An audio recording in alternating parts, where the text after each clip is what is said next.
Sam, good afternoon. Gino, how are you? I'm great. Hope everyone on the line is doing well, too. It's Friday, finally, huh? Sure. It's been a week. I mean, we're still going to be working tomorrow on Sundays. No, I know, but I mean, everybody always works the weekend leading up to Digital Dealer, of course. Oh, of course. Of course. Awesome. Well, thanks, everyone, for joining us.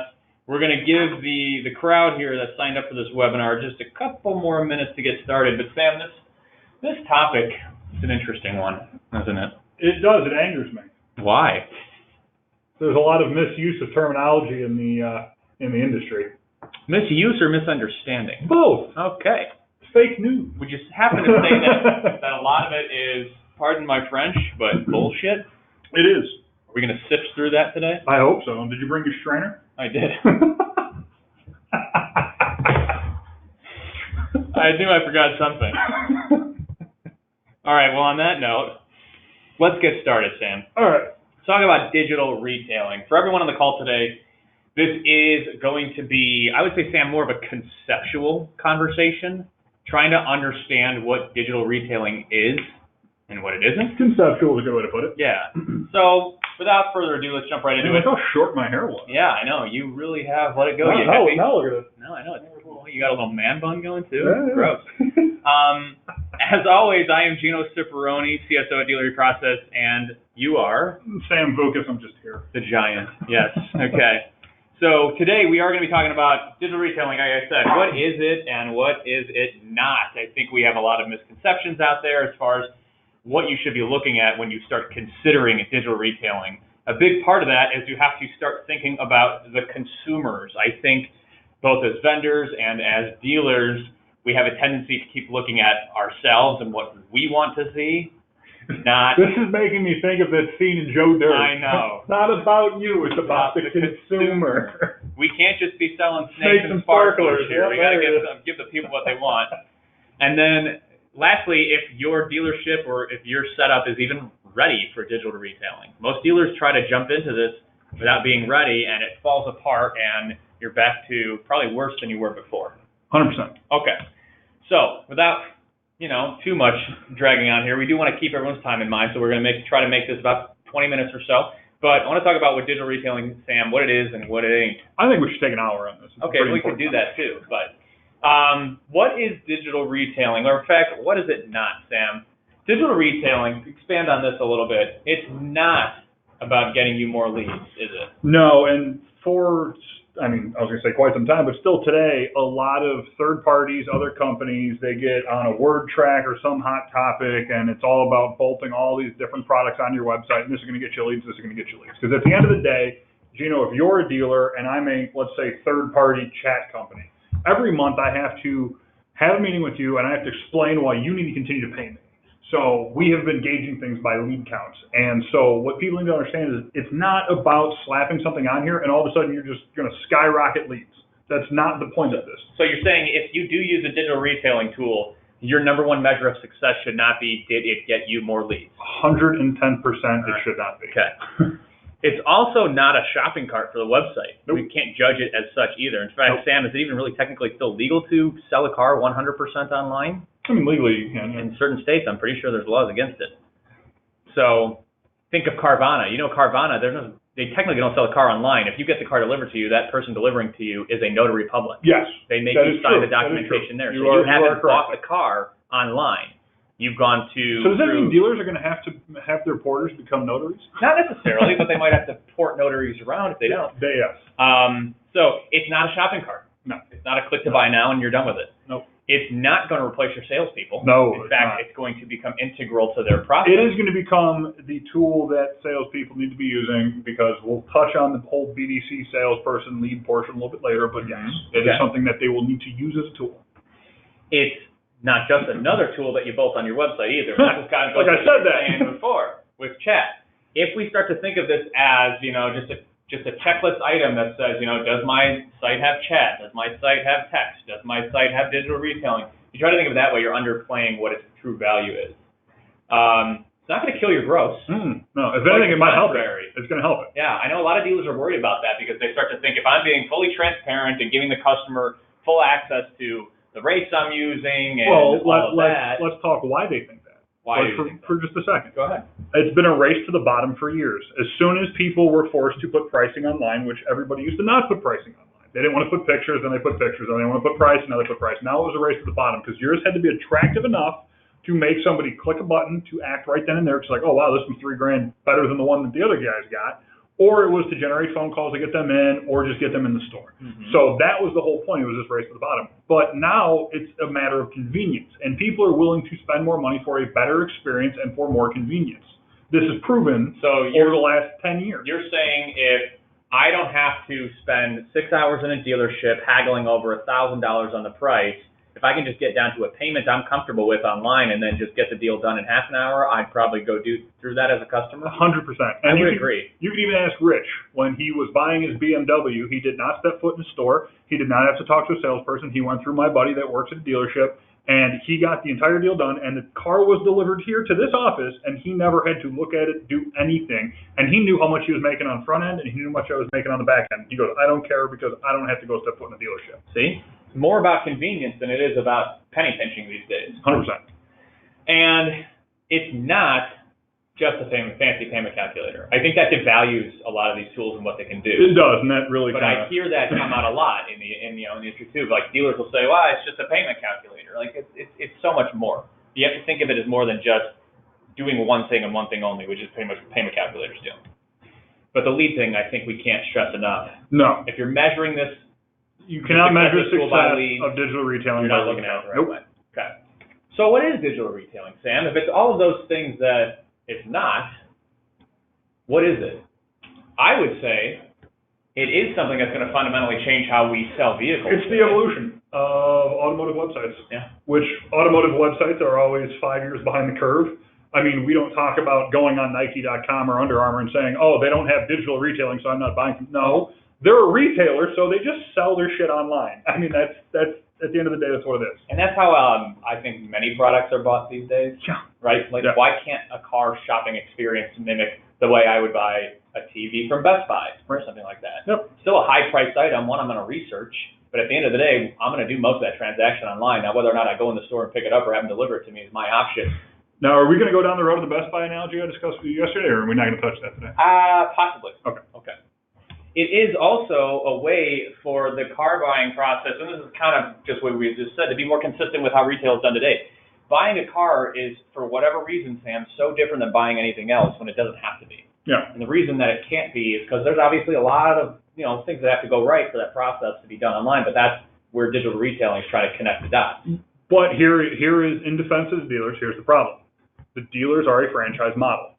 So therefore, like Nike and Under Armour and Amazon and all these other places that we always like to compare dealer websites to, those are all one point of contact. That is one touch point. That is one website. It's one location. You're not going to your local Nike website to go buy something. So for them to manage and do this, it's a lot easier. So yes, there's a reason that it's a little bit. I'm not saying that what we're saying is easy. No. But what I am saying is that it needs to parallel the modern buying process.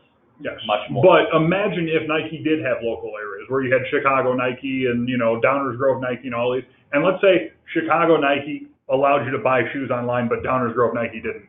You're probably not going to go give your business to Downers Grove, even though it's down the street. You're just going to have them delivered to your house. Well, but that's my point. Yeah, no. It's the evolution of it. Yes. So we have to think about it as more of a forward-thinking tool and how it affects your business. And ultimately, what it is it's something consumers are driving. But I want to stop you here, though. It's something that they're driving, but it's not something they're asking for in automotive, which is going to lead me eventually into the point of talking about how all the different tools and branding kind of comes into play. But we'll get to that. All right. Fair enough. So, because it's driven by the consumers, I want to pause here and start to think about, let's think about the consumers. Because like I said at the beginning, if we keep thinking about technology as far as how is it going to help me, the dealer, or how is it going to help us, the vendor, and we leave the consumer out of the equation, we're going to fail. So, let's start thinking about what consumers want in this whole process. Sam, 83% of consumers want to complete more of the steps purchasing a car online. And you went door to door for these stats, right? This is basically, it's an N of one. It's just me. No, this is a real survey that was done in the industry. 83% of people don't want to take their business into the store until they're ready to. Yep. What they want to do is get everything set, get it all in their minds, what they can expect to pay, what the car looks like, If they want to drive it, sure, you got to go in the store to do that, but most of them want to take everything else offline. And the reason is because it is incredible to me still that if you are shopping for a car, you have to go in the store to find out what percentage you qualify for, what rebates qualify to go with that percentage. Oh, well, if you want the 1.9, you don't get the $5,000 in rebates. You've got to take the standard. Like, to not have that readily available for a consumer to find a car, fall in love with the car that they want, and then understand completely what it's going to cost them and take them to get this car, that is just out of this world for me. I don't understand. Right, because all that data is readily accessible it's through all the there, technology. but the point is digital retailing connects the dots to it all. Yeah. So this would allow, a good digital retailing tool would allow them to do that. 57% of people, Sam, want to perform purchase activities digitally. Let me ask you a question. When's the last time you were at an Apple store? A few weeks ago. Was there a checkout line? No. Did you just grab what you wanted? Somebody came by on an iPad, scanned it, and you left? I didn't grab what I wanted. They just asked me what I wanted. I told it to them, and they pulled it from the back and brought it to me. Fair enough. But I didn't even grab. I didn't have the the point product. of sale happened as you were standing there talking to the person. All done on an iPhone. When's the last time you went to a Verizon store? I don't use Verizon. AT&T, whatever. AT&T. Same thing. Everybody has moved away from the static cash register style point of sales. Well, what do we do in the showroom? Sit them down at the table, then we move them into an office with an F&I guy, then we move them into an office with the after-sales person. I feel like for whatever reason in the automotive industry, there's like a thought process that's ingrained that like the longer I can keep a person in front of me, the better I'm doing. Which is not true. No. When I bought my last car not long ago, and I did as much as I could up front because fortunately being in the industry, I knew the owner and they had everything set up, but I was still there for an hour and a half thinking, why the hell is this taking this so long? Same thing with my buddy. I went to pick my car up. It still took me an hour and a half to get out of there. So having the showroom process mirror the online process is probably a good thing to get everything done digitally and quickly.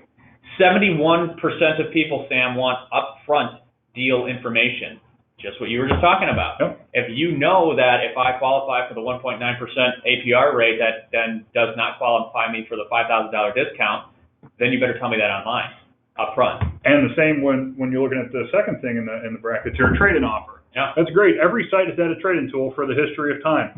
But when you own your car, and I say own loosely, I mean the bank owns your car, and then you go on a website and you get a valuation of $14,000 on your car, but really you still owe $17,000, that gives you no actual real data. If you're just looking, oh, okay, my car's worth $14,000, then you got to do the math on your own. You got to look at your own payoff. And then you also, if I trade it in, do I get a tax credit towards my new purchase? Do I not get a tax credit?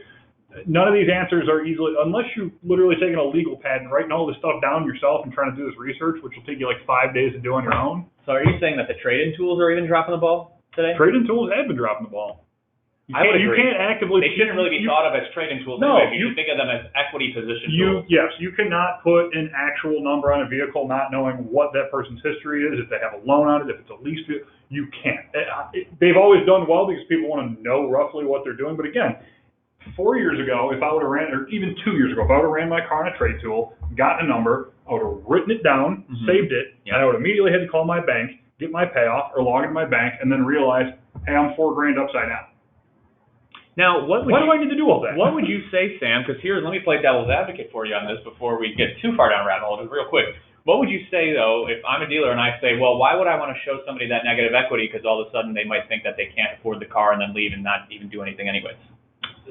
Because if you are the dealership that is giving them the correct information up front, they are, let me just back up. Too often I have seen someone come into a dealership, sit down, go to work a deal with a salesperson calls the bank, finds out that they're $7,000 upside down, the person throws a fit in the showroom because now they're embarrassed because now their payment's gone up and all this different stuff and they don't have the money to put it down. Now all of a sudden the dealership has become the bad guy. That same person is going to walk out of that dealership pissed off, leave a bad Yelp review, and go to the dealership down the street knowing he's $7,000 upside down but didn't have to deal with you because now he's embarrassed and he's still going to buy the same car. So he's shooting the messenger. Yes. Which is an inherent thing people do, something we can't really avoid. But if you do it online, in the comfort of their own home, they go, oh man, okay, I'm not as good a position as I thought. But now they can look at it and go, okay, that really only makes my payment go $60 higher. I can swing that, or maybe I got to put a little extra down. Not a big deal. You're more of a consultant at that point rather than a. You look like the expert, and you look like the person trying to help them, as opposed to the one that just delivered them the bad news that, hey, guess what? Your payment's going up because you are upside down. You are underwater. 43%, Sam, They want to understand and secure financing online. 43%. That is actually a lower number than I thought it would be. I would have thought it would be higher too. But I also think that people don't necessarily understand it. I was going to say, people don't understand financing from a car dealership perspective. So would you say a digital retailing tool not only has to be able to provide financing and help them secure it, but also has to be an education piece? It does. Yeah. It does. And for everyone listening, you need to make sure that the practices that you do in your store, depending on what lenders you use and how you mark up the percentages, because you are the arranger of credit, so that's how you make your monies on the back end.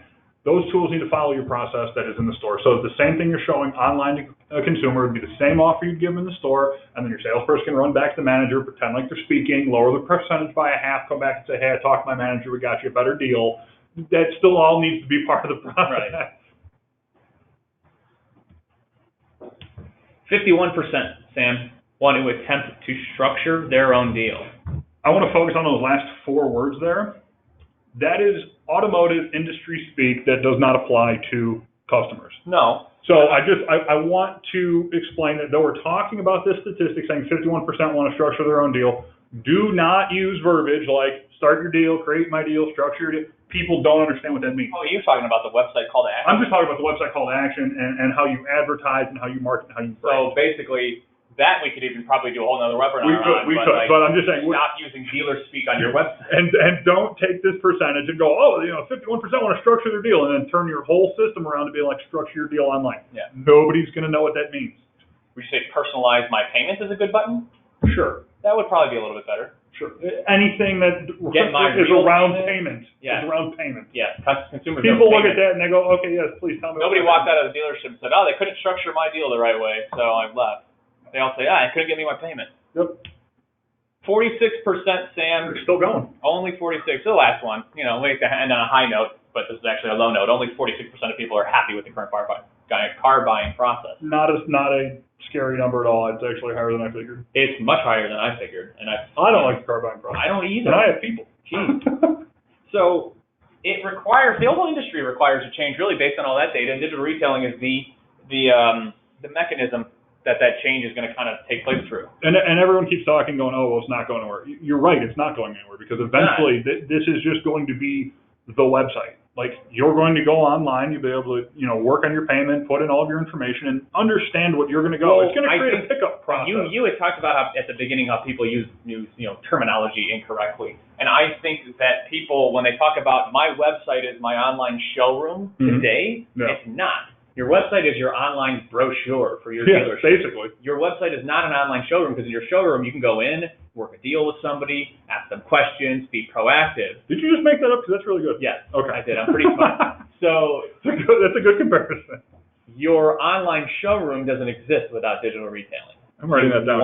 Your website is your brochure. Yes. If you want it to be something that is actually useful to the consumer, digital retailing is going to have to be something you're going to have to get involved with. But you're going to have to get ready for it, Sam. So how do you get ready as a dealer? How do you It's 100% buy-in.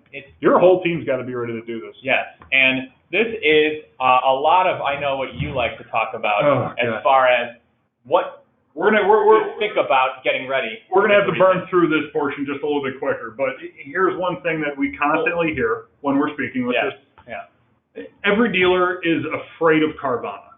And rightfully so. Well, is afraid the right word, or trying to be like Carvana? Both. Okay. They think Carvana's going to take their business. They think, and rightfully so. There is absolutely the need for a little bit of fear. But Carvana is the biggest threat to people like or CarMax. Drive Motors, Drive Time. Well, Drive Time is actually the person behind Carvana, but let's not go into the history of that. Fair enough. But here's the deal. Carvana, in no time soon, is going to get, more people buying cars from their platform. So, I mean, that's all we know.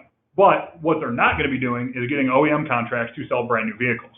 And the reason that they can do all the cool things that they do with the app, again, it's like what we talked with Nike. It's one point of contact. It's one website. They're not a franchise model. They're a national brand. So a Carvana 30 miles away, I could buy the same thing 50 miles away. Exactly. It's the same processes. It's the same thing. So they've already overcome that. They don't have compliance through the OEMs like dealers do. They don't have rebates that they have to deal with. They're their own lender. They recently just partnered with, I think, 1 or 2 more banks, but the little Drive Time portion behind it is Drive Time is a used car lot that you can go buy a car with them as the arranger of credit, and they have their own bank. So you're saying they spun this up because they control the paper. The reason they're able to do this is that there are far fewer variables that need to be considered. Absolutely. In order to get down to that payment, which would exactly mirror if you walked into one of their vending machines and did it in person. Yep. And there's no PMA restrictions. So in that sense, though, would you say it's dangerous for a dealer to start to try to be Carvana? If you don't have the right things in place, I don't want to say don't be like Carvana, because here's the thing. Carvana is about experience. That's what dealers need to be about, is experience.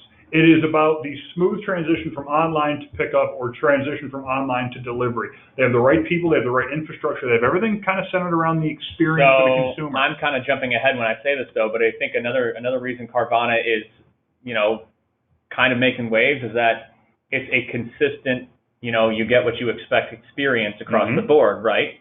Same as McDonald's, same as Burger King. Going in what a Whopper tastes like, and it tastes the same everywhere. Going to Carvana, that it's going to be the same in any Carvana.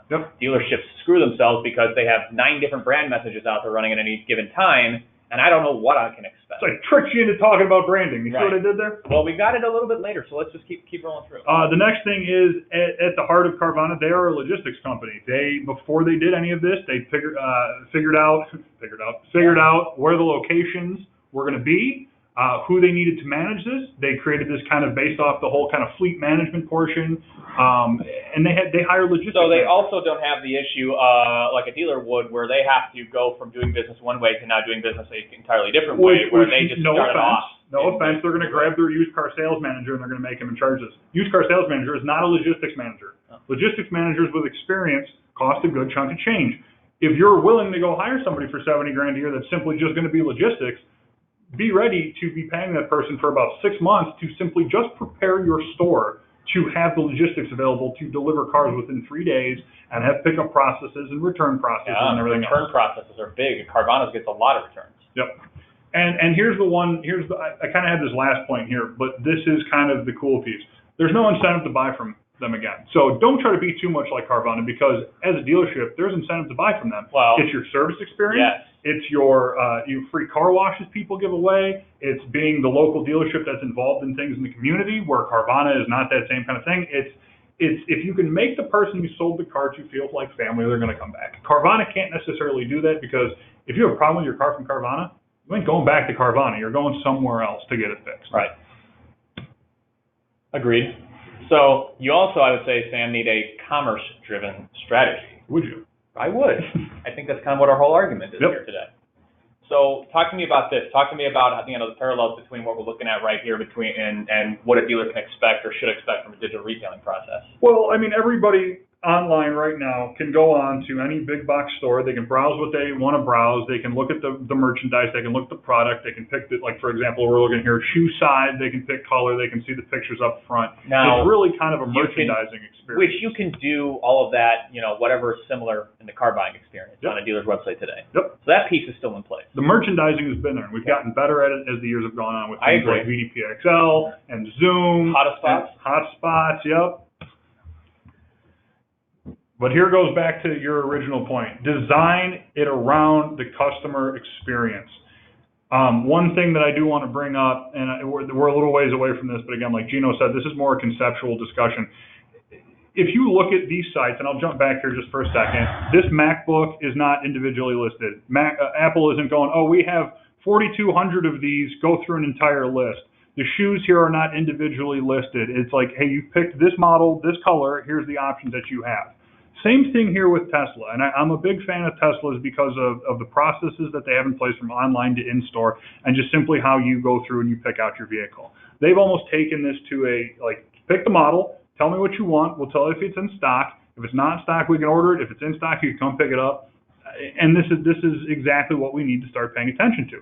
And it does things that dealer websites don't do. It explains the difference in trim levels. It talks about the product. You're saying rather than having my website built around focusing on the fact that I have 150 new Toyota Camrys in stock, build it around what a Toyota Camry is and why I should buy it, and then just let me know either the one I built, A, is on my lot, or B, we can deliver to you within a week. And at the end of the day, this will help digital retailing overall. Because here's the thing. A 2019 red Toyota Camry XSE with technology package is the same Toyota Camry XSE with technology package that's at the dealership down the street. So it is about your culture, your dealership, your branding. You are a franchise model. You're selling the same car that the guy next to you is selling. It is what comes with it from your dealership that is the difference. I would say that, one of the big differentiators there is if you can't differentiate on product, differentiate on process and experience, which if you do use digital retailing correctly, like we talked about at the beginning, I'm going to buy from you just for the simple fact that I can do everything I want to do online with you and not the other guy. Yep. Let's spin this computer back there. There might be a question. Looks like we do have a quick question. More of a comment, like Saturn. Thank you, Barry, but we're trying to talk about cars that are still being sold today. Let's move on to the next question. You're not wrong, Barry. So, Sam, talk to me about what the OEMs are doing, because this could throw a wrinkle into the whole thing, right? Because the OEMs are trying to force digital retailing down dealers' throats, when I think a lot of them might not be ready for it. Yes, that is a great thing to bring up, and we'll tread lightly on this one. So OEMs are recognizing slowly the need for these different solutions. Now, what I imagine is going to come the way of all the OEM programs is if you are in a certain program, you're going to be required to have digital retailing. There are going to be vendors just like websites that are available for you to pick from.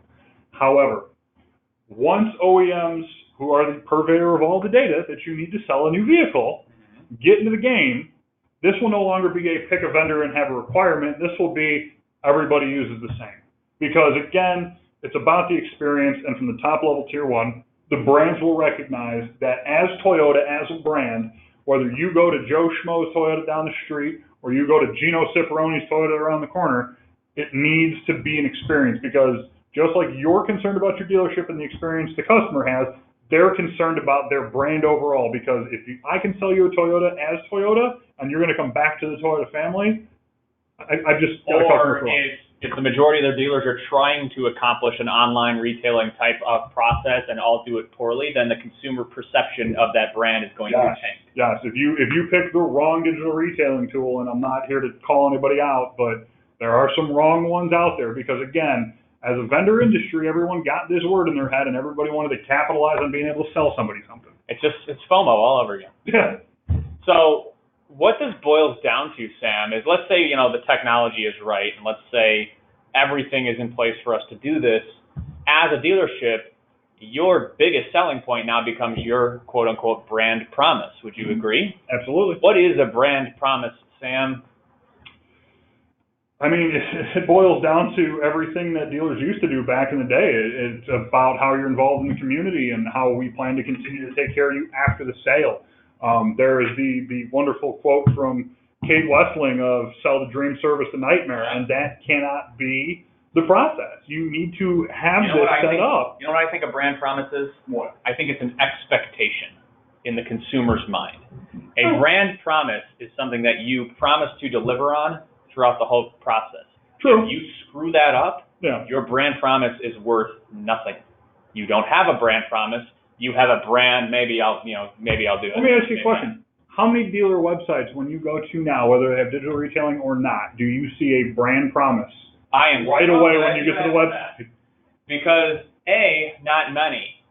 B, and the reason it's not many is because so many people are focused on payment, price, offers, get this off, get this money off. Race to the bottom. Yeah. And it's not a brand promise at all. Other dealers do have brand promises, but still, they're not all executed properly. This one, I gotta hand it. Champ is doing well. I've uncovered some things you're not aware of. Oh, yes. This is Champ Automotive Group. For everyone who's not familiar, Champ Automotive Group right now is getting a lot of popularity and press in the industry because they do have one of the best brand promises, best messages out there. Their message is, you buy from Champ Automotive, you're going to have one price, deal with one person in 1 hour. I think that's awesome. That makes me know that, it's like that expectation I was just talking about, makes me know what I can expect going into this dealership, right? Yep.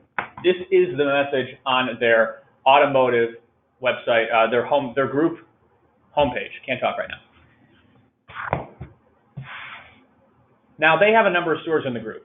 Let's go maybe to their Subaru store. Sam, where the hell is that brand promise? As an issue. Right? Do they have digital retailing or anything on any of these sites? No, and this is I only wanted to focus on the brand promise here. So from a group perspective, they're doing the one price, one person. But from an individual store perspective. Did you find any other stores of theirs that had the promise on there? There are. But it's not. It's not consistent. Okay. Yeah. So what if I'm a Subaru shopper? I go through here and I only land on shopsubaru.com and I don't see on the homepage that one price, one promise or whatever it is. Then I don't even have that expectation, and I don't even think like, oh, they're different. They're doing something I like. Also, too, they do have the overlays here, but look at this problem, Sam. I got in the bottom left corner of the photo, one price, one person, 1 hour. Mm-hmm. Awesome. Why the hell do I say one price up there is MSRP $79.10, the other price is get best price? Or any of the lease or financing. Maybe they're saying that is the best price. That, to me, as a consumer, though, is confusing. It is, but here's the thing. This is someone still trying to hold on to the old school. I know. Let's get them with a green button. That's what the problem is. If you're telling me I'm going to deal with one price, I know we have things like map pricing. Yeah. I know there's issues, but don't show me one price and then show me an opportunity to get a different price. They should have something that says get the one price. Get your one price. That's the other thing too. Don't say get best price. If you're telling me I get best price, that means there's not one price. There has to be at least two. It's because be everything is measured by individual leads, and everyone is afraid to get off that feedback. Mm-hmm. So having a great brand promise is one thing. Coming up with it is tough. This was, I'm sure, not easy for them to figure out, but executing it is the other piece. Don't tell me one price when I have the option to get a different price than the one you're showing me right here. Make it consistent. I wonder how often they're getting people in and out in an hour. I don't know. Jumped out of your highlights. I did, I know. I got a little excited. So if you're not consistent, digital retailing won't work. This whole thing ain't going to work. No. So with that, my gift's not running. That's okay. A little Mike Huckabee gift, Hey, 2:32. We came in only 4 minutes a over. Little bit ahead, but I think this was, honestly, Sam, this was one of my more favorite conversations we've had. I like the conceptual one. We should have been sitting in leather armchairs, though, drinking coffee. Well, I know we say that all the time, but it's just so hard to do. Should have done this video live on camera. We should still do that. But I want to open up to questions for anybody. Anybody have any questions on this? Or should we address a digital dealer? Yes, we will, but I want to see if anybody has anything that they want to say that is of a different opinion, because we're not saying we're 100% right on all of this. This is our take on the whole thing. No, you are, because you're just conceited. But any questions, any comments, we'd love to get your feedback. Sorry, did you say feedback or feedback? You said feedback. I said feedback. I had one goal for this entire webinar was to use the word feedback in it. Perfect. Well, looks like we hit the nail right on the head, yeah. Nobody's got any questions or comments. So on that note, Sam, our next webinar, I don't know if you know about this, we will be sending out a link for anybody who wants to join us towards the end of next month. We're going to do a open Q&A. So any questions that you want to ask myself or Sam, it could be about digital retailing, could be about digital marketing, websites. Should we get a featured guest? We might, depends. I have an idea. Okay, we'll talk later. Okay. Any questions that you want to ask, you'll be able to ask us on before this webinar, and we will address your questions. So we're looking forward to that. And then, of course, if any of you are going to Digital Dealer, you'll see myself and Sam there at the Dealer eProcess booth. Yeah, just look up. You'll find Sam, and I'm sure I'll be somewhere around there as well. So thanks again, everyone, for joining, and we will see you either at Digital Dealer or on the next webinar. Take care.